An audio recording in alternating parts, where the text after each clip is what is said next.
represented the European Endowment for Democracy in this meeting that addressed the issue of how the donor community addressed and fit the needs of the local communities and grassroots organizations in areas of transition and conflict. And the discussion mainly focused on the situation in Palestine. I think that globally there are communities and people both from within the philanthropic sector and the development sector, but also in terms of community development sector, that are trying to struggle and imagine new tools, new procedures, new mechanisms that could fulfill better results in terms of development, in terms of equity, in terms of justice and fairness, but also in terms of trust and respect. And so in light of this growing movement, we're looking at finding and putting to test creative models of engagement and of support for creative Palestinian communities that are finding local, intelligent, imaginative problem solving at the grassroots level. I think what is really important is to find the right people to lead your project. I think what you have to do also is try to think from the beginning of how you will be sustainable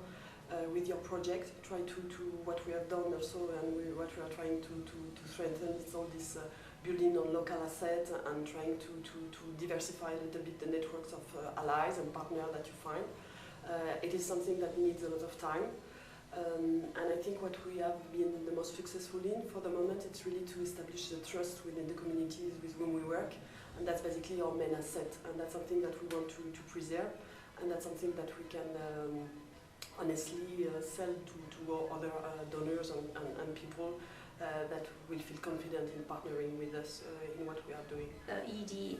is a grant-giving organization based here in Brussels. It's a non-profit foundation under Belgian law, which provided some support to local democracy actors in different countries of the neighborhood countries of the European Union, including Palestine and other countries of the southern neighborhoods. I guess there are several ways of being able to support, economic transition or political transition. Our way of supporting it is through economic transition. And I think that from the Africa example that we have, despite it's a small project and really focusing on the northwest of Tunisia, and it's quite fresh, and we still need some more time, to evaluate what we are really going to be able to make as an impact. But the first sign that we have in the communities is really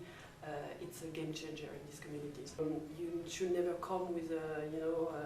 already designed answers, and you should really rely on what we have discussed during this session, interesting session about participatory process, and trying to leave the community come with their own answers and seek what is best for them. One of the key issues discussed today was about how to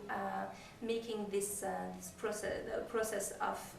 building a new fund to support communities in Palestine could be a very participatory process in order to how to engage more with the local actors, including in the decision-making process. I think it was a very interesting approach in order to consider them, and it's something that comes from the local and our local partners in the different countries. They want to be considered as actors and those who are also act on their behalf and not only as implementer or even as beneficiaries of the initiative.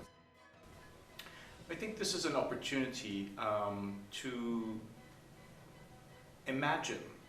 the conflict and the realities of millions of people who are trapped in this current paradox and this current political endgame. It's an opportunity for us to be creative and take the extra step that is required to leverage the expertise, the infrastructure,